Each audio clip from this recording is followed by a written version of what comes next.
c'est aussi ton rôle de savoir te faire comprendre. Tu disais tout à l'heure, est-ce que je suis condamné à me dire que c'est moi qui dois peut-être améliorer ou j'y arriverai pas? En moyenne, en France, un recrutement coûte environ 20 000 €. Recruter pour régler un problème à court terme, on s'est dit, voilà, jour 1, limite, il faut qu'elle ça y est, elle est opérationnelle, elle va résoudre tous nos problèmes. Et finalement, c'est l'erreur.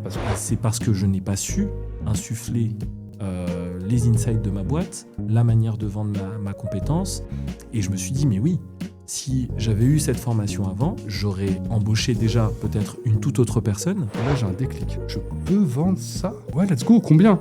Ah bah je sais pas, 500, 600, 500, 600? Comment tu jauges aujourd'hui ce qui t'a rapporté le plus? Est-ce que c'est la quantité? Est-ce que c'est la constance sur le long terme? Si tu devais recommencer à zéro pour te rebrander sur un projet, qu'est-ce que tu mettrais Qu'est-ce que je ferais jour 1? Aujourd'hui, on reçoit une personne très particulière qui a navigué dans le monde de l'entrepreneuriat avec des techniques à lui, des techniques que l'on appelle du no-code, qui se rapprochent beaucoup de bootstrap d'entreprise. Et il est arrivé à des niveaux où aujourd'hui, on est en train de vous parler dans ses propres studios qui s'appellent La Capsule. Et on reçoit Lilian, qui est cofondateur de La Capsule et qui vient nous parler de son expérience d'entrepreneuriat. J'espère que vous allez passer un bon moment avec nous et je vous dis à tout de suite. Comme je pensais dans le premier épisode, la culture d'entreprise, il y a tout ce que l'on peut transmettre finalement à un employé, à un prestataire et tout, il y a ce qu'on ne peut pas. Et forcément, quand tu n'arrives pas à transmettre une idée, le premier truc que tu te dis, c'est est-ce que je suis condamné à ne pas être compris par les gens avec qui je travaille ou est-ce que je fais un travail sur moi en termes de communication? Et ça, c'est quelque chose, je pense, à ce jour qui est très peu exploré par des gens qui se lancent dans l'entrepreneuriat. C'est-à-dire, à quel point est-ce que ma communication va impacter mon business, finalement, avec mes associés, mes clients, tout ça. Moi, j'ai un avis sur la question. Pour moi, le jour où tu as ce problème-là avec un salarié, c'est que tu as échoué dans ton recrutement. Parce que ça veut dire que tu as recruté quelqu'un dont tu ne t'es pas assuré qu'il fit avec la culture d'entreprise, qui normalement t'a laissé quand même le temps de la durée de la période d'essai, etc.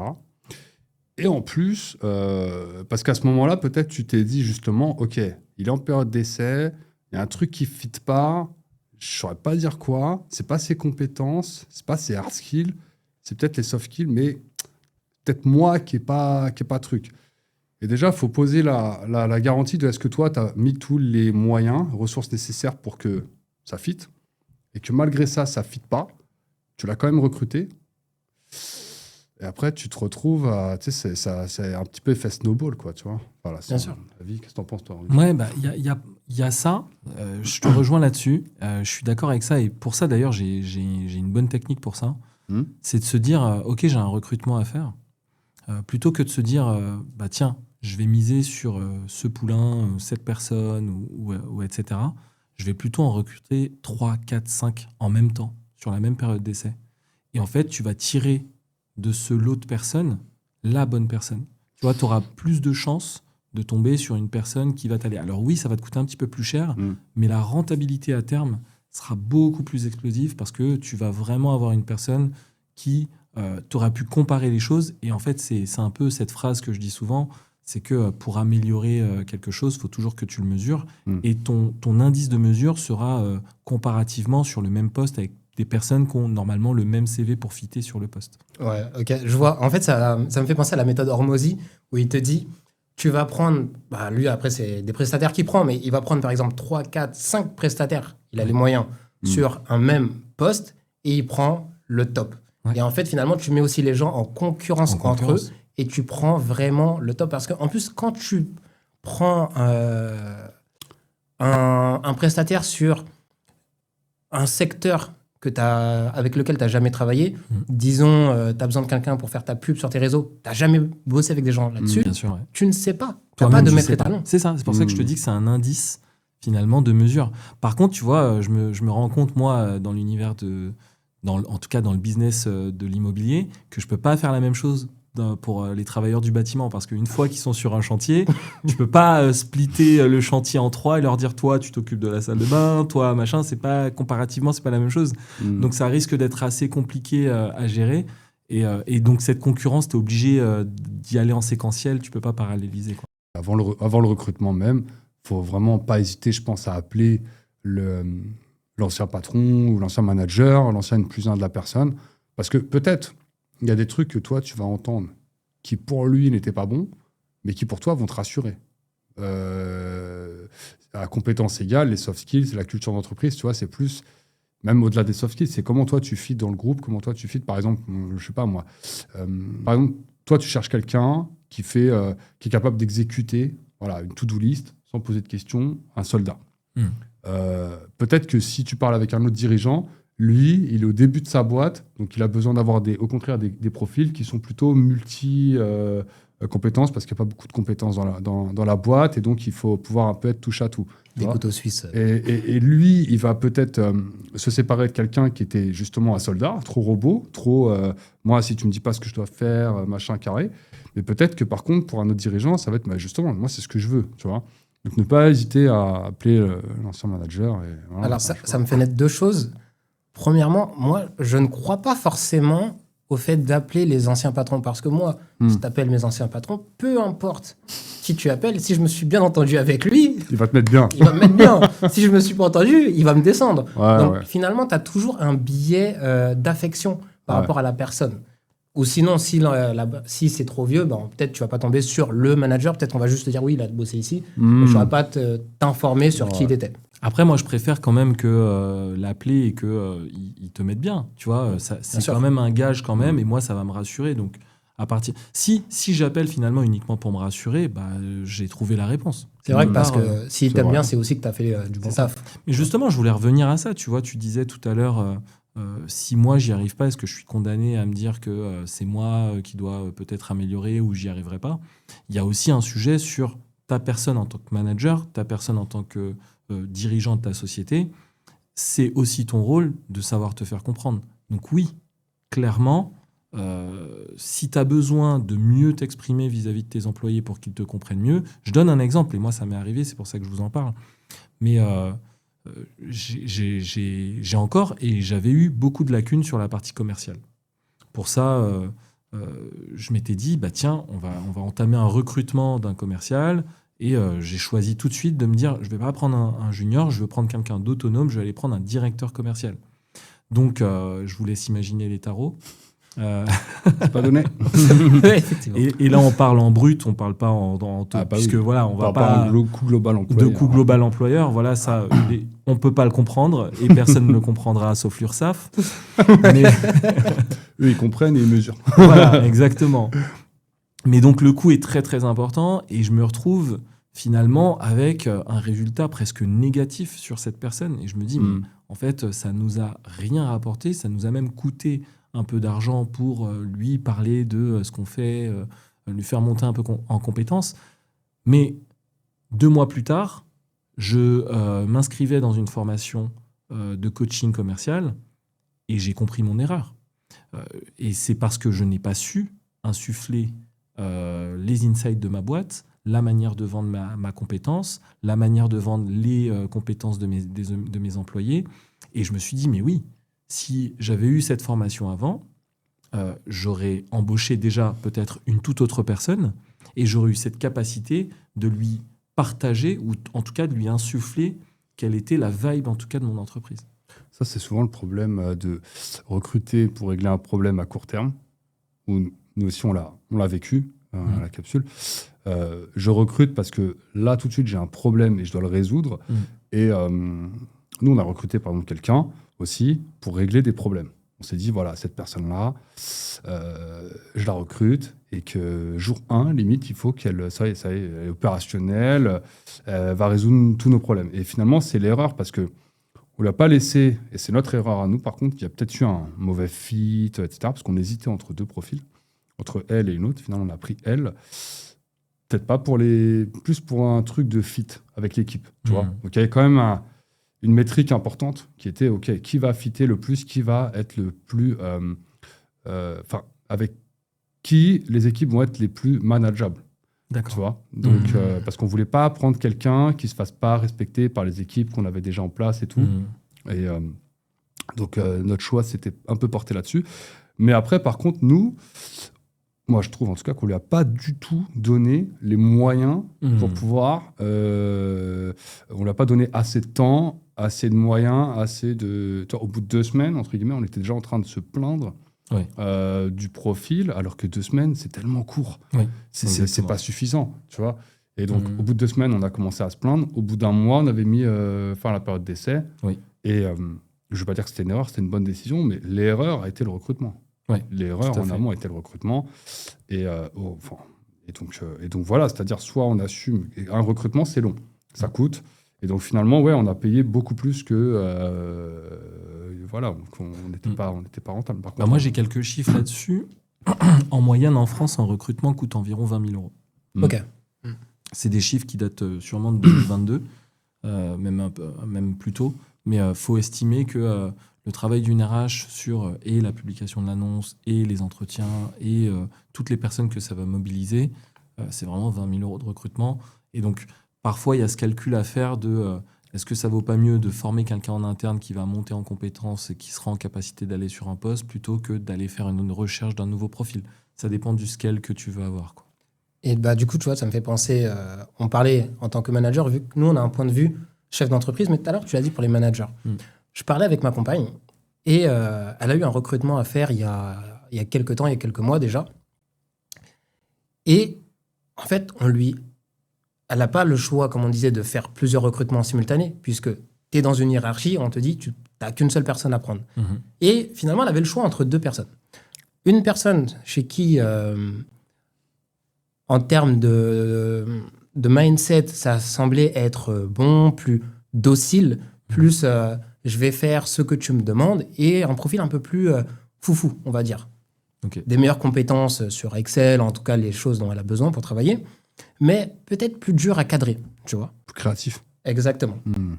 Et du coup, vers qui elle est allée, le profil plus doux, le profil qui allait rassurer la hiérarchie. Pragmatique, rigoureux. Exactement. Et in fine, le problème de recrutement, il arrive, il est décelé bien plus tard. C'est-à-dire que, ok, cette personne est docile, ok, cette personne essaye de faire le travail quand tu lui donnes, mais la prise en compétence est beaucoup plus lente qu'attendue. La montée en compétence. La montée en compétence. D'accord. Exactement. Comme si la personne ne fitait pas finalement sur ce poste, mais comme tu l'as pris en interne, tu peux pas mettre fin à la période d'essai. Elle a déjà été remplacée à son ancien poste. À ce moment-là, tu te retrouves dans une dynamique de je suis bloqué avec cette personne. Ouais. Et du coup, toutes les conversations que j'ai avec ma compagne, c'est au-delà de est-ce que je suis un bon manager ou pas, c'est mais est-ce que tu t'es posé avec elle? Est-ce que tu as essayé de communiquer sur tel ou tel aspect de sa compétence? Après, moi, je lui envoie pas la pierre. Hein. Parfois, il n'y a rien à faire. Exactement. Ça file pas. Exactement. Il faut savoir l'admettre. Exact. Et se dire, OK, c'est un échec, et réussir à trouver une porte de sortie, tout simplement. Et elle est là la difficulté quand en tant que manager, mais même pour nous en tant que patron. Si je délègue le recrutement, par exemple, à un RH et que ce RH se trompe, comment est-ce que moi, en tant que patron, je vais réagir vers mon N-3 ou N-4 qui ne fait pas le taf? C'est aussi le rôle du RH de repositionner. Tu vois, tu viens exprimer que justement, il y a une problématique à tes responsables RH, et c'est aussi à eux de trouver une solution, peut-être de repositionnement au sein de l'entreprise, redéfinir le périmètre du poste. C'est des choses qui se font, clairement. Et beaucoup de gens ne le savent pas, tu vois. Des fois, ils restent, même en tant que manager dans des grands groupes, tu vois, ces gens-là restent dans leur position en ayant fait un recrutement qui ne fit pas forcément. Ils n'ont pas envie d'aller voir les RH, mais c'est leur job. La RH n'attend que ça, que tu viennes lui parler d'une problématique justement de performance sur un poste en particulier, et à elle de trouver les meilleurs leviers pour toi, tu vois. Ouais. À Jelly Mac, moi j'ai travaillé la dernière expérience salariée que j'ai eue, c'était à Jelly Mac, grosse boîte. Ouais, je connais bien. Et j'ai eu un manager qui est un bon pote aujourd'hui, il était dans nos codes aussi, tu vois, et moi je faisais partie des 10 personnes en fait qui faisaient tout le no-code, l'automatisation au sein de la boîte Jelly Mac. Et lui, je pense que c'était un bon manager parce que c'était déjà dans le recrutement, tu vois, même si, entre guillemets, au moment où j'ai été recruté, j'étais un peu une star sur Make. Et lui, je le suis D'ailleurs, toujours. on va en parler de ça. Ah oui, parce que attends, ton parcours sur le mec, il est intéressant. Hein. Faut qu'on en... Et donc, lui cherchait une star, enfin, cherchait une rockstar sur Make. Moi, je pense que j'en étais une. En tout cas, c'était en 2022. Donc, et j'étais à mon prime. Malgré ça, il m'a pas tout de suite dit ah oui, vas-y, let's go, tu vois. Il a pris le temps, on a discuté tranquillement, quoi, tu vois. Déjà, ça, sur le recrutement, il a fait les choses bien. C'est-à-dire, effectivement, mec, t'es une rockstar, tu factures, qu'est-ce que tu veux devenir salarié, tu vois. Et moi, j'ai mis en avant ce que je voulais. Je lui ai dit, j'ai été honnête, des fiches de paye pour acheter un appartement, frérot. Tu vois, voilà, c'est tout. Tu vois ce que je veux dire ou pas? Par contre, quand je serai là, je vais envoyer du pâté, tu vois. Mais voilà. Bon, bref, donc tu vois, il a trouvé ça, ouais, ok, c'est tout à fait logique. Et après, pendant toute la durée, lui, il faisait un truc que j'aimais bien, c'était qu'il faisait des one-to-one toutes les semaines avec chacun. Et ça durait pas longtemps. C'était un petit one-to-one de 15 minutes. Et moi, il y a pas mal de choses que j'ai eues à JSMA que j'ai essayé de mettre à la capsule, qu'on avait mis pendant des périodes, des one-to-one, des daily, tu vois, le matin à 9h. Parce que quand bien même, tu sais, tu es là, tu mets ta to-do list, machin, et tout le monde est censé être au courant, blablabla, il y a des blocages que les gens vont pas être proactifs sur ah tiens, ok, là, il y a cette to-do list-là, il y a ce truc-là que je dois faire. Par contre, je sais pas, je vais pas aller solliciter sur Slack, machin, mettre un peu de la communication. Exact. Et mettre aussi des... mesurer, comme tu as dit, la performance, mais des KPI ou des choses comme ça, ou des OKR. Ça, c'est... Si demain, j'ai une nouvelle expérience de manager et que je suis vraiment... je le mettrai en place directement. Les one-to-one, c'est sous-côté. Ouais, mais les one-to-one, c'est... Ça, en fait, ça change tout parce que, tu vois, le rapport hiérarchique employeur-employé n'est pas forcément un rapport qui doit être amical. Mais le fait d'avoir ce one-to-one, ça permet de s'exprimer un peu plus librement dans un moment qui vous est dédié chaque semaine. Peut-être que les premières fois, tu ne vas pas oser, mais au bout de 10, 11, 12, ça va. Il y a des choses qui ne vont plus être tabous. Et en fait, ce mur, ce fossé se creuse entre l'employeur et l'employé quand il n'y a pas assez one-to-one. Et très, très souvent, tu vois les employés qui commencent à... se mettre en guerre contre certaines décisions d'en haut parce qu'elle n'a pas été communiquée correctement. Et pour moi, le one-to-one, clairement, c'est vraiment un game changer en manager. Et je l'ai vu quand je travaillais en restauration, tu vois. Je travaillais pour un groupe qui s'appelle le Hoxton. Et donc, au début, on est là, on a forcément un directeur, on est une très grosse équipe de chefs de rang. Et à un moment, il y a un directeur. Alors, en fait, il faut comprendre la hiérarchie. Il y avait le directeur de salle et dessus, il y avait la DG, vu qu'en fait, c'est un groupe qui fait hôtel et restaurant. Donc, tu avais en gros le directeur de salle qui allait gérer toute la partie restauration, mais au-dessus, il y a la personne qui va gérer et la partie hôtellerie et la partie restauration et tout. Et en gros, ils avaient mis un espèce de directeur entre deux pour faire tampon. Le premier truc qu'il a fait, c'est d'instaurer des one-to-one. Et franchement, à ce moment-là, la dynamique, la cohésion entre les managers et justement les employés, elle a changé drastiquement. C'était incroyable. Ouais, c'est un meilleur fit, etc. Mais revenons sur un truc capital. Lilian, qui es-tu? Que fais-tu? Alors là, c'est très particulier parce qu'en plus, on est à La Capsule. Et La Capsule, je crois que tu connais très très bien. Bien sûr. Puisque tu es cofondateur de La Capsule. Absolument. Et donc, vas-y. Donc, explique-nous tout. Déjà, alors, je refais la blague de tout à l'heure, mais merci de m'avoir invité malgré que je sois à la roue de secours. C'est drôle. Non, alors, ouais, pourquoi je suis là? Alors oui, je me présente, donc Lilian, j'habite en Ile-de-France. J'ai cofondé La Capsule avec Clyde. Et ça me fait plaisir d'être là. Je crois que c'est la première fois que je tombe dans ce studio en plus. Et puis en plus, j'ai pu voir mon super employé, mon super collaborateur. Parce qu'attention, il y a des mots. Il ne faut pas dire employé, ça fait collaborateur. Voilà. Qui a fait le taf. Et je me dis, ouais, c'est bon. Là, ça, on parlait de recrutement, je suis la bonne personne. Après, c'est pas moi qui l'ai recruté. Mais en tout cas, c'est un super recrutement. Tu sais, il se jette des fleurs, mais c'est pas lui qui l'a Non. Donc moi, avant La Capsule, en fait, j'ai fait plein de petits boulots.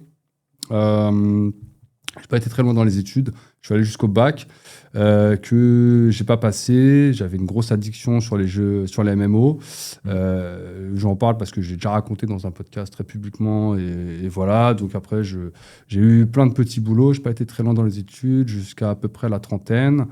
À la trentaine, j'ai eu mon premier poste justement de manager dans une boutique alimentaire. Et là, je savais pas manager. J'ai lu un bouquin qui s'appelle Manager pour les nuls. J'ai mis en place, ça a fonctionné. Un autre magasin m'a dit, ce que tu as mis en place, je kiffe, viens le mettre en place dans mon magasin. Ok, let's go. Donc j'ai switché de magasin et puis après j'en ai eu marre. Je suis devenu commercial pour une start-up juste avant le Covid. Okay. Je suis le pire commercial ever du monde. Ok, je suis d'accord, OK avec ça. Franchement, je déteste ça. Ne me recrutez jamais pour être commercial, c'est-à-dire appeler des clients, prospecter, vendre un produit. J'adore closer, tu vois, l'étape de closing et tout. Comme tout le monde. Parce que tu as fait tout le process d'identification, de découverte, tu sais pourquoi on s'appelle, quoi. Voilà, maintenant, voilà. Le last mile, j'adore, tu vois. Et par contre, les first mile, ouais, non, laisse tomber, c'est galère. En plus, on vendait un produit qui est nul, quoi, disons-le. C'était nul, hein, je peux le dire aujourd'hui. Ça rencontrait pas son marché, quoi. Vraiment pas, mais vraiment pas. Et je le dis aujourd'hui avec 5 ans de recul, d'entrepreneuriat, etc. Bien sûr. Le produit qu'on vendait ne fitait pas son marché, c'était nul. Quand même, je suis le pire commercial, c'était invendable. Bon, bref. Et Covid, pendant le Covid, je commence à me former en fait sur tout ce qui est e-commerce, etc. Et donc là, je découvre Yomi Denzel et tout.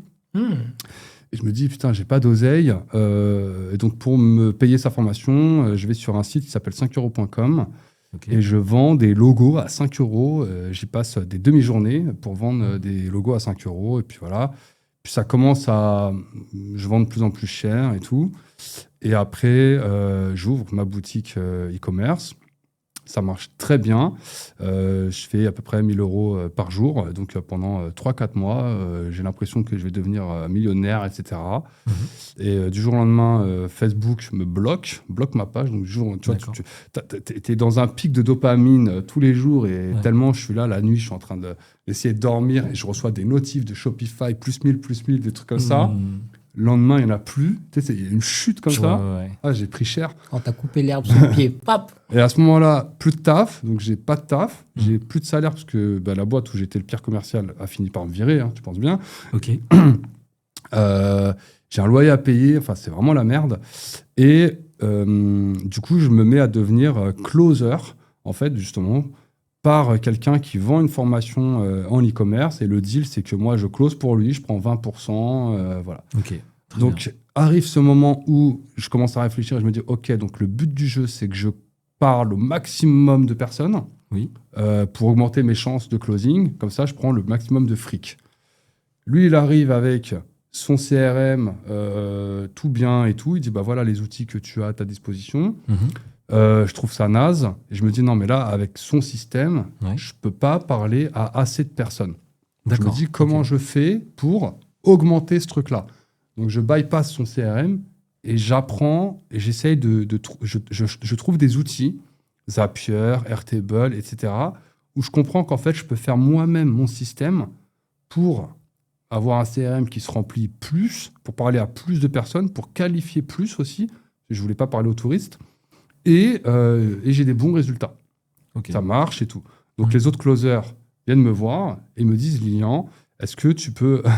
tu vois, à chaque fois, on vient me voir pour mettre en place chez les autres. Un système que toi, tu as appris en autodidacte. Okay. Mais moi en place ça chez moi et je te paye. Et là, j'ai un déclic. Je dis, waouh, je peux vendre ça? Tu vois? Et vraiment, en fait, voilà, faut se remettre dans le contexte. Je connais pas la tech, j'ai pas de diplôme, j'ai que dalle, le monde des startups et tout. Enfin, voilà, j'ai eu un échec... c'est une succession d'échecs. Et là, on me dit...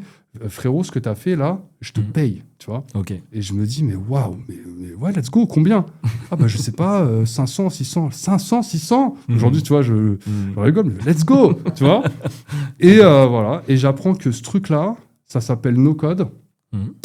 Et moi, pendant 3 ans, étant donné que je connaissais rien justement de l'entrepreneuriat, des startups, des machins, Tous les jours, j'écoutais des podcasts sur ce sujet-là. Okay. Et pendant 3 ans, tous les jours, j'écoutais 3-4 heures de podcasts, mais vraiment, et jusqu'à aujourd'hui encore, j'en écoute moins. Mais tout ça, ça m'a extrêmement formé. Okay. Et je tombe sur un podcast qui s'appelle No Code France. Et là, je rencontre la communauté No Code France. Je me forme chez eux. Et après, je commence à apprendre Make, finalement. Okay. Et pour apprendre, on est en tout début 2021. Il n'y a pas beaucoup de contenu sur Make. Il n'y a pas beaucoup de tutos. Il n'y a que dalle parce que l'outil s'appelait Integromat. Integromat, ouais. Et l'outil qu'on parlait surtout, c'était Zapier. Et sur Integromat, il n'y a pas de contenu. Il n'y a rien pour se former, etc. Donc moi, pour me former, je vais sur le Slack de No Code France. Et je me dis, OK, il y a beaucoup de gens qui posent des questions sur le Slack. Et moi, à chaque fois que quelqu'un a une question, je vais essayer de résoudre le problème sur Integromat. Compris. Et je fais ça même, je me rappelle même, donc j'ai fait ça jusqu'en 2023, fin 2023, même 25 décembre, 1er mai, 1er janvier. Dès qu'il y avait une question, j'ouvrais mon ordi, je résous le problème, j'apprends le truc, je réponds à la personne. Tu fais comme ça, comme ça, comme ça. Il y a un côté très gamer finalement dans ta manière et d'apprendre les choses et dans les systèmes que tu mets en place. Okay. C'est ça. Tu n'en as pas encore parlé, mais c'est aussi comment tu mets cette passation d'informations en place. Parce qu'il me semble que tu as fait des vidéos. Ouais, après, du coup, je commence un peu à faire des vidéos parce que je me retrouve à expliquer la même chose à plusieurs personnes en même temps. Donc, je me dis, je vais faire une vidéo et comme ça, je vais pouvoir expliquer la chose à 100 personnes en même temps, quoi, tu vois. Et j'avais avant une chaîne YouTube, j'en ai pas parlé, mais j'ai eu une chaîne YouTube je suis allé jusqu'à 52 000 abonnés de gaming, justement, où je jouais à Clash of Clans, de base. Okay. Et ça, c'était en 2018. Non, j'ai commencé en 2016 et je jouais à Clash of Clans. J'étais un hardcore gamer.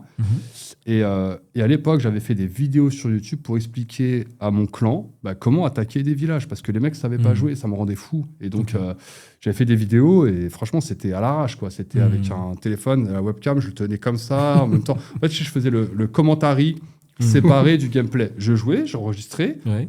Je mettais le rush. Ensuite, je disais, voilà, maintenant, je vais lancer la vidéo sur mon PC et ma webcam, et je te jure, je la tenais comme ça. Mais vraiment, le téléphone et tout, c'était n'importe quoi. Et c'est monté jusqu'à 52 000 abonnés, cette petite chaîne, parce que j'ai fait Clash of Clans, puis après Clash Royale. Très bien. Voilà, donc j'avais déjà un peu la culture YouTube, voilà, que j'ai repris quand j'ai lancé ma chaîne aussi sur le no-code. Exact. Donc, tu reprends cette chaîne. Et du coup, tu la transformes en tuto. Ah non, j'ai fait une nouvelle chaîne. Non, okay. La chaîne dont on parle, alors je l'ai... c'est pareil, tout à l'heure, ça me fait rire parce qu'on parlait de l'URSSAF et tout. Histoire vraie, en fait, je l'ai vendue à un abonné qui est venu chez moi et qui m'a littéralement posé les billets là comme ça sur la table. Je vous jure, les gars, c'est vrai. Ok. Non, mais... Et moi, je suis tellement naïf que j'ai pris les billets comme ça, tu vois. Il y en avait pas mal. Il y avait plus de 3 000 €, tu vois. Je suis allé à la banque, au distributeur, et je les ai mis comme ça dans le distributeur. Et moi, j'ai cru que ça se passait comme ça. Tu sais, j'ai jamais eu autant d'oseille, moi. Enfin, tu vois, bien sûr. Moi, j'étais pauvre. Enfin, c'était n'importe quoi, tu vois. J'ai toujours vécu pas dans la pauvreté, j'ai toujours mangé à ma faim, mais j'ai jamais eu d'argent, entre guillemets. Là, la banque m'a instantanément bloqué. Ils m'ont dit, ça vient d'où cet argent et tout. J'ai dû appeler le mec, lui dire, signe là pour dire que tu m'as bien fait, tu m'as bien donné 5 000 €, machin. Bref. Donc la chaîne, d'ailleurs, il m'avait proposé de la récupérer, il faudrait que je le fasse, mais bon. Et donc, non, c'est une nouvelle chaîne que j'ai ouverte pour expliquer un peu des trucs sur le no-code. Et aujourd'hui, c'est ma passion. Voilà. Et c'est comme ça que tu deviens la rockstar Make dont tu parlais tout à l'heure ? Ouais, en fait, la rockstar... alors, comment je suis devenu... parce que c'est pas un titre autoproclamé non plus. On me l'a dit, déjà. Et j'ai fini par y croire. Moi, j'ai un gros syndrome de l'imposteur. Ce qui a fait que j'ai été connu sur Make, c'est le fait que, comme je te dis, je répondais à tout le monde sur Slack, toutes les questions. Il n'y en a pas une où je ne répondais pas. Tellement, on faisait des concours avec d'autres experts pour faire celui qui répondait le plus vite. Un Stack Overflow interne, quoi. Ouais, voilà, c'est ça, exactement. Et c'était grisant, franchement. Et donc, il y a eu ça. Et ensuite, quand Integromat, en fait, fin 2022, a fait un rebranding et ils ont racheté le domaine Make. Ils voulaient toucher plus les entreprises. C'est devenu vraiment une boîte assez sérieuse. Et ils ont lancé des certifications techniques. Il y en a 5. Et moi, j'ai eu la 4 et la 5 en premier en France. D'accord. Et Et donc, alors, les 3 premières, elles sont, comment dire, tu peux t'auto-valider, parce que tu sais, c'est juste un formulaire, tu peux faire suivant, et ça y est, tu as l'assertif. Par contre, la 4 et la 5, c'est un mec de chez Make pour qui tu dois rendre le projet, et lui, il se connecte sur ton scénario, parce que tu peux pas juste, par exemple, toi, tu veux passer l'assertif, tiens, Lilian, vas-y, passe-la moi. En vrai de vrai, dans les logs, on va voir que tu as lancé le scénario une fois, et il a marché du premier coup. Chelou, tu vois. Donc, non. Oh, le mec, il voit tous les logs, tous les essais que tu as fait, etc. Il y a eu ça. Je suis devenu aussi make trainer. On était 10 au moment où j'ai passé on était 4, pardon, en France, et 10 dans le monde, make trainer. Et make partner. Voilà, on était un peu plus... Là, on était 10 en France. Donc, j'ai eu tous ces certifs en premier. Et j'ai fait une formation sur make. Et voilà, j'ai eu des bons retours. Enfin, bon, maintenant, ça y est. Enfin, je fais toujours, maintenant, je cherche plus cette... pendant un moment, ça a été vraiment une recherche de performance. De performance. Je veux devenir le fucking meilleur sur Make. C'est qui le numéro 1 actuellement? Il faut que j'aille le challenger. Et, parce qu'il faut quand même redonner à César, moi, j'ai été mentoré par quelqu'un que j'estime énormément même aujourd'hui, qui s'appelle Louis de Vomas, qui était quand même le premier sur Integromat, et qui, par contre, lui, il faisait pas forcément du contenu, il était connu on le connaissait que dans la communauté no-code, mais il m'a pas mal mentoré, il a été là parfois quand j'avais des questions très techniques. Ok. Donc, voilà. Et du coup, là, il y a mon côté forcément de l'entrepreneuriat qui se pose une question. Toi qui as monté du coup plusieurs chaînes YouTube pour justement build ta notoriété, tu vois. Il y a toujours cette question de quantité, qualité. Finalement, quand tu répondais à tout le monde, tu faisais de la quantité, mais en même temps, tu faisais de la qualité. Comment tu jauges aujourd'hui ce qui t'a rapporté le plus? Est-ce que c'est la quantité? Est-ce que c'est la constance sur le long terme, toutes les personnes? C'est quoi aujourd'hui, si tu devais recommencer à zéro pour te rebrander sur un projet, qu'est-ce que tu mettrais Qu'est-ce que je ferais jour 1? Et là, d'ailleurs, par exemple, moi, je me pose également une autre question. Tu as eu ce parcours un peu no-code, tu as été sur du make, les jeux vidéo aussi, ça t'a beaucoup passionné. Est-ce que la continuité, c'est pas justement en ce moment, sachant que dans les entreprises, c'est très convoité, est-ce que c'est pas N8N? Est-ce que c'est pas l'IA? Comment on n'a pas pu en parler? Oui, parce que là, je vous ai raconté jusqu'à 2023. Alors, comment moi j'ai découvert N8N? Rapidement, en fait, en gros, on est décembre 2024. La capsule, ça marche bien. Et besoin de mettre des process. Ok. Et là, je ne sais pas pourquoi, je me découvre une mini passion pour l'open source. Ok. Et parce qu'à un moment, je me rends compte qu'il y a des outils très bien qui sont open source. Et donc forcément, dans l'outil open source le plus connu, enfin, en tout cas dans ma niche, c'est N8N. Je commence à installer N8N en local, je galère et tout. Et moi, plus je galère, plus j'aime ça. Quand c'est de la technique, en tout cas. Tu vois. Quand c'est du dev, de la technique, des trucs comme ça. Et c'est comme ça que j'ai connu. Après, il n'y a pas eu de N8N avant un petit moment jusqu'à la hype des agents. Très bien. En mode, ah ouais, c'est vrai que maintenant, ils font les agents. C'est vrai que, vas-y, je vais tester et tout. Et à date, il y a la moitié de ce que j'avais fait pour la capsule sur Make, en termes que j'ai mis sur N8N. Sur N8N. Ouais, dans un but premier qui est d'apprendre et pour des raisons aussi économiques et de performance. Voilà. Et pour te répondre, du coup, aujourd'hui, en fait, en gros, c'est sur quoi je voudrais mettre mes efforts avec tous les apprentissages que j'ai. Sur quoi tu mettrais tes efforts en termes de création finalement de contenu pour repartir et rebâtir justement une position d'autorité in fine, hein. Je peux te le dire, mieux vaut la constance que la qualité. La constance, si par exemple demain tu es d'accord avec toi sur le fait que tu vas faire une vidéo tous les 6 mois et pas plus, mais que tu vas tenir ce rythme pendant 2 ans, ça sera plus efficace que de sortir 6 vidéos pendant 6 mois, donc une par mois, et puis après, il n'y a plus personne. Moi, les gros résultats que j'ai eus, par exemple, moi sur Airtable, à un moment donné, No Code France a une chaîne Twitch. sur laquelle tu peux te greffer et partager du contenu et tout. Voilà. Et je crois que tu avais déjà été invité peut-être sur No Code France ou c'était sur le podcast d'Alexis. Non. Oui, sur le podcast d'Alexis, Ouais, voilà. effectivement. Mais je connais bien No Code France aussi. Voilà. Pour moi-même avoir fait un peu même voir beaucoup de No Code. Ouais, ça c'est clair.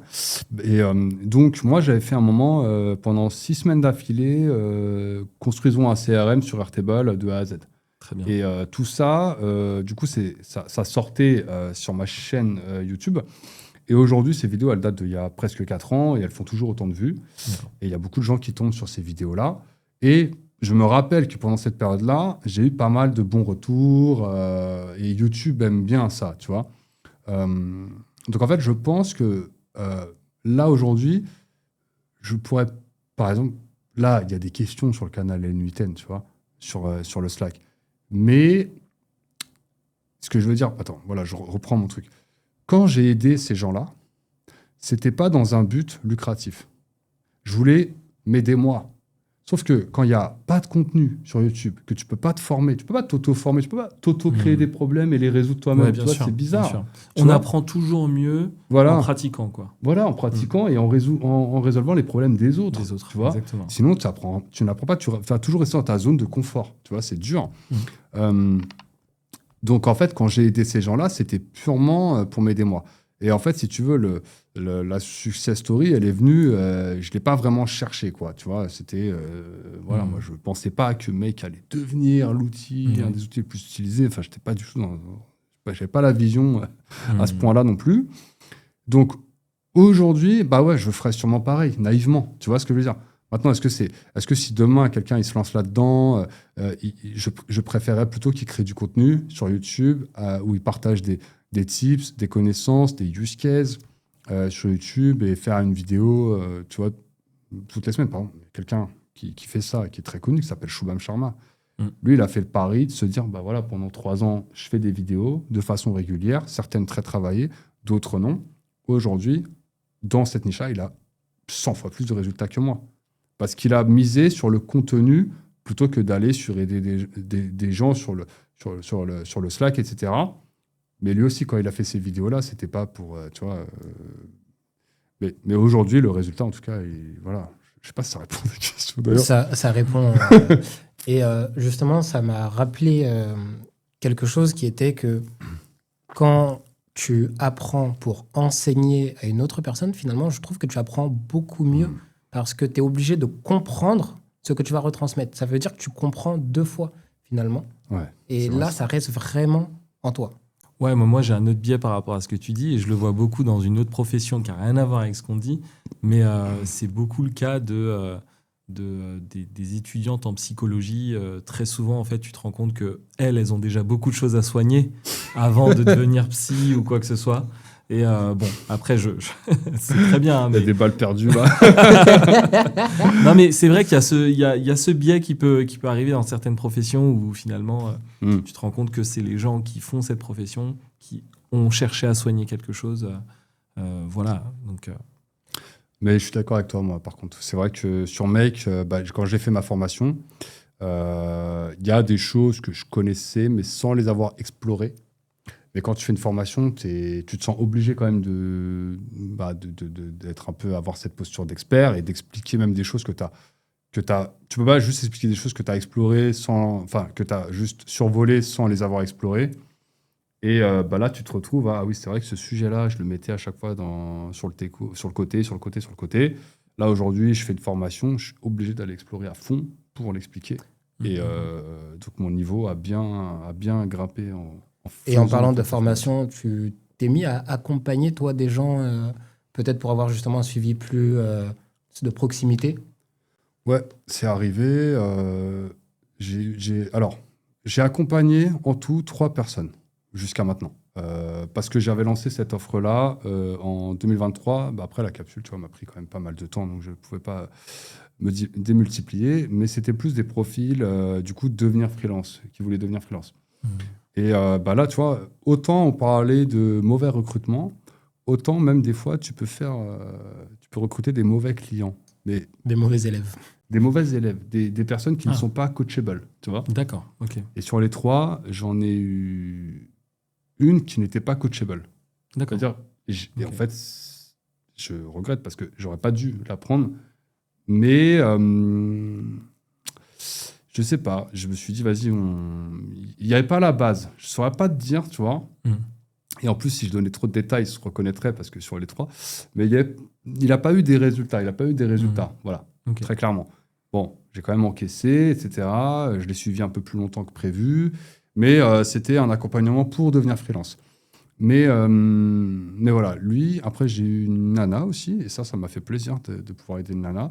Elle était complètement coachable. Mais il y avait des choses qui... Elle n'avait pas vraiment envie d'être dedans. En fait, je pense qu'elle voulait pas vraiment faire du make. Tu vois, cette appétence, cette recherche de performance, de vraiment faire le meilleur scénario possible et de se buter dessus. Il n'y avait pas ce truc-là. Donc, face aux clients, parce que moi, j'ai jumpé dans des calls avec elle et aux clients, et il n'y avait pas ce truc aussi de closer, où le client est là. Il lui dit, bah d'accord, ouais, non, bah écoutez, allons-y. Tu sais, il va pas dire, bah, vas-y, close-moi, tu vois. Ouais, bien et sûr, elle, pas capable d'attraper la branche en disant, bah vas-y, on se parle demain, 14h, c'est bon pour vous, nanana. Tu vois, elle était là en mode, ok, bah vas-y, let's go alors. Tu sais, c'était un peu comme ça. Close-moi, bon sang. Et moi, j'étais dans le call.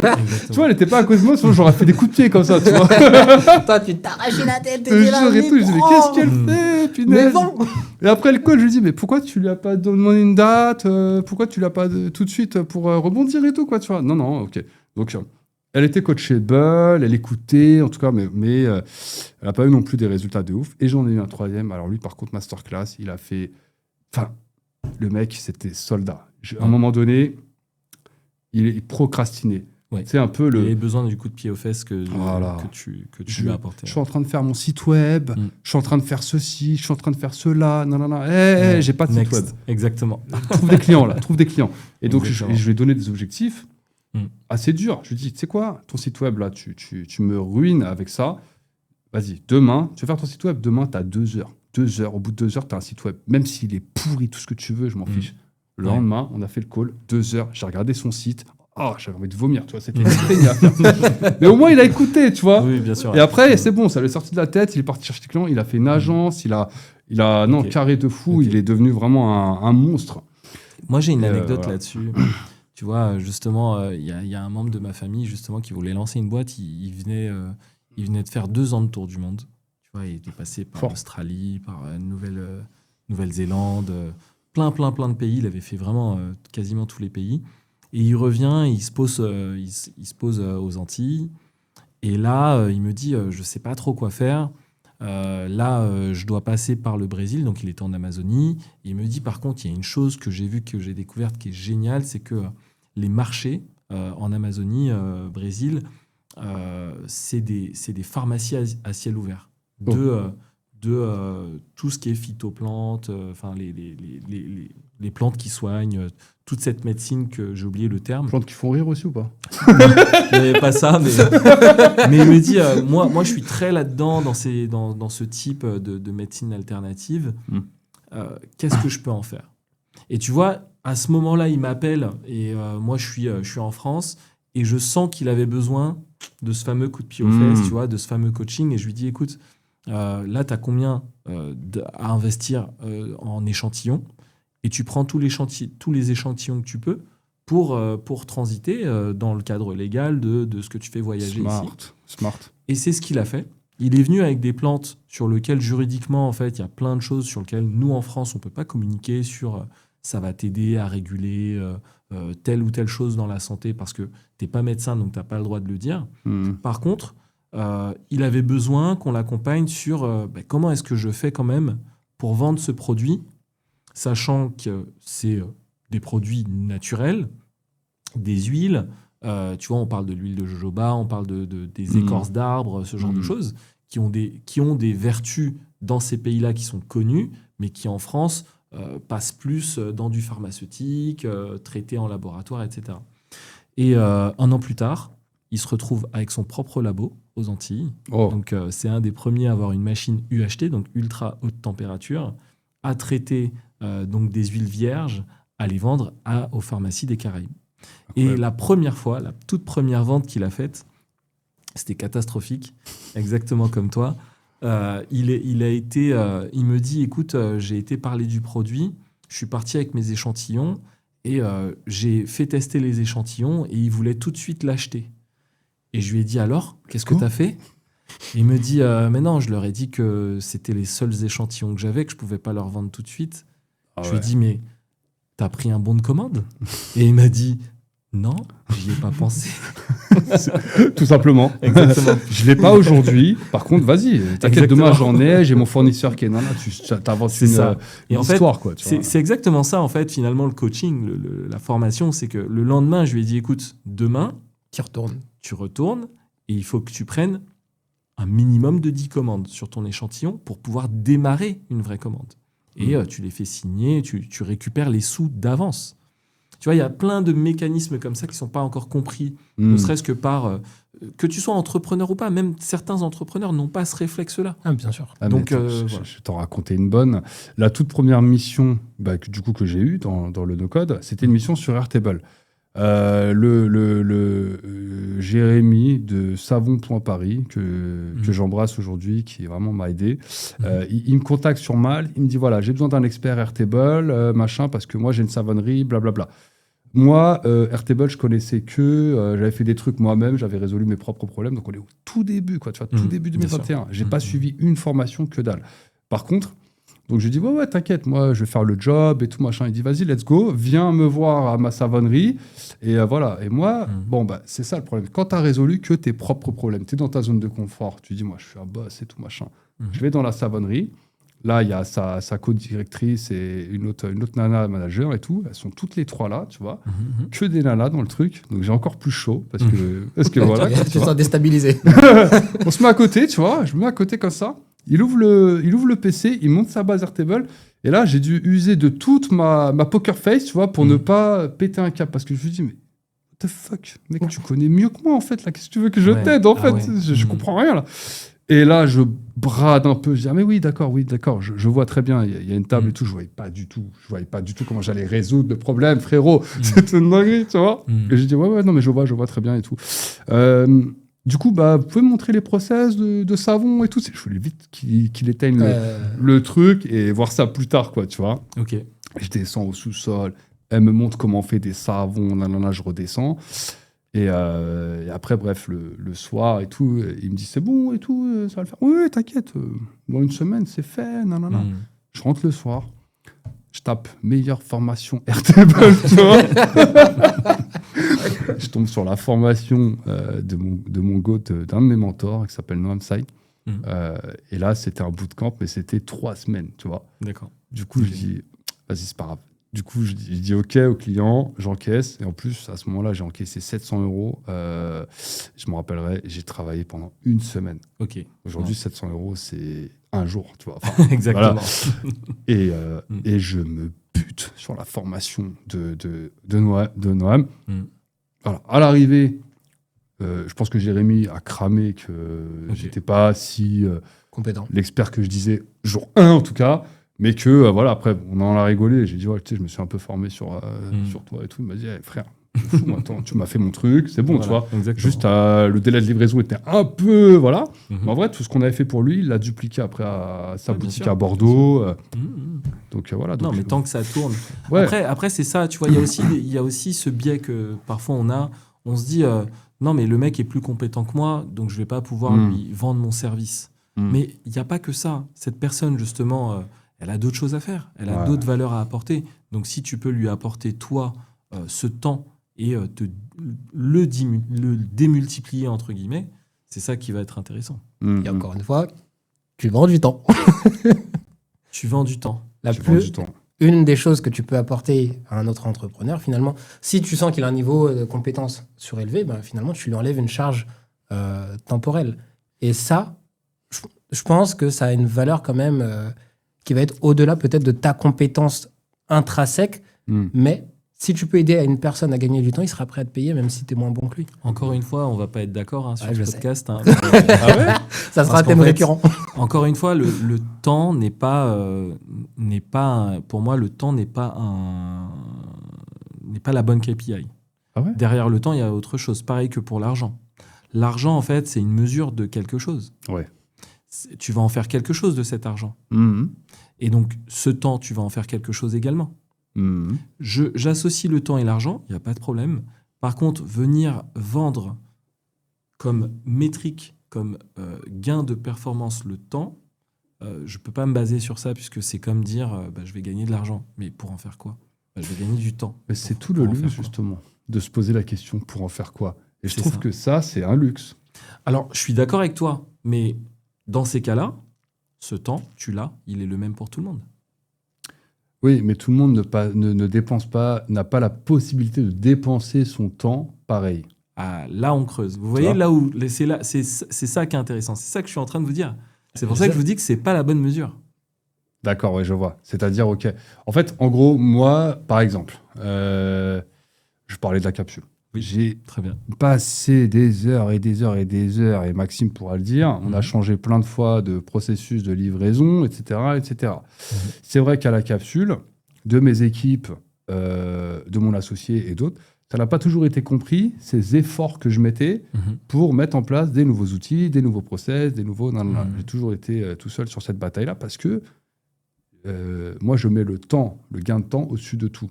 Ouais. Et donc, forcément, avec les nouveaux process, vient son petit lot de bugs, de machin. Mais parce que pour moi, savoir que Maxime, ça lui prend 30 minutes au lieu de 10 minutes à faire une action et que cette action, il l'a fait 5, 6, 10 fois par jour, ça me rend fou, tu vois. Parce que moi, j'ai envie que la valeur ajoutée de Maxime, tu vois, c'est d'arriver, de nous dire, tiens, quelle couleur tu veux, tiens, j'arrange le cadre, tiens, machin. Exactement. C'est pas de perdre du temps sur du support client ou des trucs de livraison, de machin. Tout ça doit être... Et donc après, ce temps-là, en fait, déjà, avoir le choix de l'avoir, c'est bien. Et après, comment tu le dépenses, parce que c'est comme là, ça revient... Et tu vois, tu vas le redépenser. Mais moi, j'ai l'impression que si tu as toujours ce mindset de vouloir gagner du temps, c'est que si tu as du temps et que tu sais faire, entre guillemets, de l'argent, tu vas pouvoir scale, parce que le temps, c'est la valeur c'est le truc qu'on récupérera jamais. Tu vois. Pour moi, c'est une mesure. Mais tu vois, tu l'as très, très bien exprimé. Je vais reprendre ton exemple. Et c'est pour ça qu'on est là à la capsule. Évidemment, ce n'est pas un podcast commercial sur la capsule. Mais non. Si on est là à la capsule, c'est parce qu'on sait qu'on va être délivré dans un temps record. Donc, je suis d'accord avec toi de me dire que, en fait, oui, le service, il n'y a pas mieux. Clairement, en région parisienne, il n'y a pas mieux. Je l'ai vu nulle part. On a pu essayer notre podcast et... C'était, je cite, communautaire. En tout cas, c'est pas le même rendu. Et surtout, le service n'est pas aussi rapide. Donc ça, je comprends tout ce que tu as mis en place.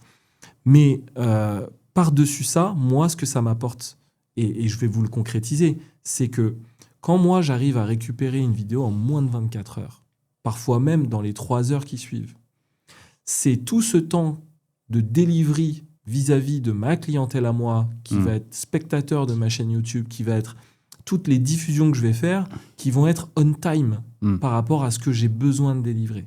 Donc, c'est pas une question de vente de temps, mais c'est une question de, pour moi, est-ce que je parle à la bonne cible au bon moment, et c'est par le temps que tu viens le résoudre. Mais ça aurait pu se résoudre par l'argent, ça aurait pu se résoudre par une démultiplication d'autres choses. Donc toi, tu as fait le choix de réduire ce temps, on aurait pu faire le choix de le multiplier. Donc pour moi, c'est plutôt un outil, comme l'argent, qu'une valeur que l'on peut sortir comme étant un étendard de « hop, je vends du temps, je vends… » Alors, tu vends un process qui te fait réduire ce temps. Et c'est ça que, pour moi, il faut mettre en avant. Tout à fait. Mais ça me fait naître une réflexion. Tu me diras ce que tu en penses. Est-ce que, finalement, les clients, je vais dire les meilleurs clients, mais pas forcément le top du top, quoi, mais est-ce qu'un client qui est prêt à dépenser son temps contre de l'argent, qui a la capacité financière de le faire, c'est pas finalement les clients qui sont les plus aisés et les clients qu'on cherche en tant qu'entrepreneur. Une personne qui n'a pas peur de se dire, bon allez, pour gagner du temps, je vais dépenser sur vous. Mais c'est pas une réflexion contre le temps. C'est une réflexion de... c'est ce que je dis souvent, en fait. pour moi, en fait, on a tous les mêmes 24 heures dans une journée. Donc, à nous de trouver des astuces qui puissent nous permettre de hacker notre vie. Et pour moi, les meilleures astuces, c'est de travailler justement la mathématique, l'algorithmie. En fait, pour moi, tout est mathématique, et surtout dans du business, tout est mathématique. Aujourd'hui, les plus gros business sont gérés par Excel. C'est des tableurs mathématiques, des calculs qui sont faits. Et je vous donne tout de suite un exemple plus complexe, mais un des calculs, un des algos qui permet très bien de faire fonctionner votre patrimoine, c'est le calcul de rentabilité immobilière, par exemple. Et ça, c'est un calcul qui est établi, sur lequel on sait poser vraiment tous les opérateurs. Mais si je vous donne le parallèle avec un salarié, pour gagner de l'argent, il utilise un seul opérateur, le salarié, plus. À aucun moment, le salarié ne se pose la question « qu'est-ce que je fais avec une multiplication ?» Le salarié ne se multiplie jamais. C'est l'employeur qui, lui, a su multiplier sa compétence à travers une délégation de ses salariés. Et tout à l'heure, tu en parlais, il y a un autre opérateur que toi, tu as beaucoup utilisé au début, pour moi, c'est la division. Le fait de, justement, monter sur un format vidéo et de pouvoir diffuser, vous voyez le mot ? Diffuser, division, diffuser ce contenu à une centaine, à des milliers, à des millions de personnes, on vient utiliser de nouveaux opérateurs, et ça, c'est une chose que je peux vous dire qu'on n'apprend pas à l'école. Mais quand vous savez les manipuler et que vous les orientez en votre faveur, vous êtes plus tard, comme toi, tu es en train de le faire avec du Make ou du N8N, construire toi-même tes propres systèmes, tes propres algos pour vraiment, non plus... en fait, tu cherches à hacker ce système de temps, mais pour en faire quelque chose. Et c'est cette valeur-là qu'il faut que tu arrives... Enfin, ce process-là pour vendre quelque chose qui a vraiment, pour moi, un intérêt d'être mis en avant. Tu vois, pourquoi est-ce que je me suis démultiplié pour monter une structure avec 15 employés? Alors oui, j'ai multiplié ma compétence, mais derrière, j'avais sûrement un objectif qui était sûrement de moi m'extraire de ce système-là pour aller passer mon temps à faire d'autres choses qui n'ont peut-être pas de valeur. Aller jouer au golf, ça n'a pas de valeur. Mais c'est une liberté. Non, mais Je joue pas au golf, mais j'aimerais bien. Mais tu vois, on en parlait justement. Je suis d'accord. Moi, je suis passionné de jeux vidéo. Aujourd'hui, moi, ça fait... La vérité, en fait, c'est que tu vois, je me pose un peu sur mon ikigai, tout ça. Qu'est-ce que j'aime faire? Qu'est-ce que j'aime? L'art de vivre heureux par les jeux. Exactement. Si demain, par exemple, j'avais un génie de la lampe qui me dit, voilà, qu'est-ce que tu veux aujourd'hui? Et je peux te dire, j'aimerais gagner, avec mes formations, mes accompagnements, 5 000 €, pas plus. Ça m'irait, très bien. Et ne travailler, et que ça, c'est avec un autre gars du no-code que j'en parlais hier. Et on se disait ça, on disait, OK, 5 000 € avec 1 heure par jour, parce que tu vends des formations, donc ça scale, forcément, tu vois. Et ensuite, OK, mais ça me suffirait pas. Parce que moi, j'ai besoin de demeurer le meilleur sur Make. Le jour où quelqu'un il est en face de moi, je sais que je ne veux pas être bien. Donc, je vais mal vivre. Donc, ça ne sert à rien, tu vois, ce truc-là. Il faut que je reste au top. Donc, pour ça, comment je reste au top sur Make? Je continue les prestats. Ne serait-ce que je kiffe ça, tu vois. Et par contre, j'en fais pas beaucoup. J'en fais juste assez pour rester au niveau. Et en plus, je peux choisir mes clients. C'est-à-dire, voilà, vu que j'ai déjà cette abondance, j'ai déjà 5 000 €, entre guillemets, le client vient, si le projet ne m'intéresse pas ou que je ne le pense pas louable, je ne le fais pas. Et tout le reste du temps, j'ai envie de jouer à la console et c'est OK, tu vois. Tu vois ce que je veux dire, Robin? Et mon cœur reste ouvert. Je veux jouer à Path of Exile toute la journée, tu vois, en ce moment, c'est tout. C'est ça ma vie. Mais je serais heureux, tu vois, vraiment. Et c'est ça. Tu vois, là, on a transformé justement cette notion de temps en finalement, en fait, quelle serait ma vie idéale, ma priorité, où est est-ce que je suis le plus dans mon flow en tant que personne et non plus en tant qu'entrepreneur. Donc, quand tu vas justement en tant que commercial ou n'importe, que tu vas discuter avec un grand patron ou quoi que ce soit, il y a toujours finalement ce désir humain qui va être plus important finalement que ta force de vente. Et ça, c'est le pourquoi. On n'aura pas le temps d'en parler, mais il y a un super livre d'entrepreneuriat qui est Start with the Why, donc commence avec le pourquoi. Il faut absolument le lire et c'est vraiment finalement la base de tout cheminement que tu peux faire et que tu peux avoir. Et on en parlait justement sur les différents business models, la gestion du temps et tout. Et tu me disais, j'ai pas envie de me retrouver à devoir porter toute une charge par mois parce que j'ai besoin de pouvoir gérer mon temps. Tu vois. Et la question du pourquoi tu fais quoi que ce soit, elle reste toujours finalement centrale dans toutes tes décisions. Je suis d'accord. Et encore une fois, on va se clasher sur ce podcast. Ça va être la bagarre. Parce que finalement, Start with the Why, je suis d'accord et je pense que je vais le bouquiner aussi. Peut-être que ça peut être la première question à se poser, mais ça peut être pour certains aussi une fermeture d'esprit. Si jamais je vous dis pourquoi je fais quelque chose, on va se questionner profondément, on va se dire mais pourquoi moi ? On va arriver à quelque part, non mais pourquoi moi j'y arriverais peut-être à faire ça ? Vous voyez la manière dont je le pose, il peut y avoir une double signification. Et moi j'aurais plutôt été sur comment. Au moment où je vous dis comment, vous avez quelque chose dans votre cerveau qui se déclenche. Plutôt que du pourquoi. Mais je suis persuadé qu'il y a des bonnes choses dans le pourquoi, mais j'irai lire ce bouquin. Bien sûr. Alors, je vais vous en parler d'un autre. Moi, mon mindset, maintenant, en tout cas, c'est... alors, je l'ai pas encore bouquiné, mais j'avais lu des résumés. C'est « Hell yeah or no ». Alors, désolé, j'ai un accent pété. Okay, c'est en gros, soit tu dis oui parce que c'est un fucking oui, soit non. C'est non. Tout à fait. Ouais, Et pendant de nombreuses années, j'ai dit oui par défaut. Tu sais, le mode par défaut, c'est dire oui, sauf si.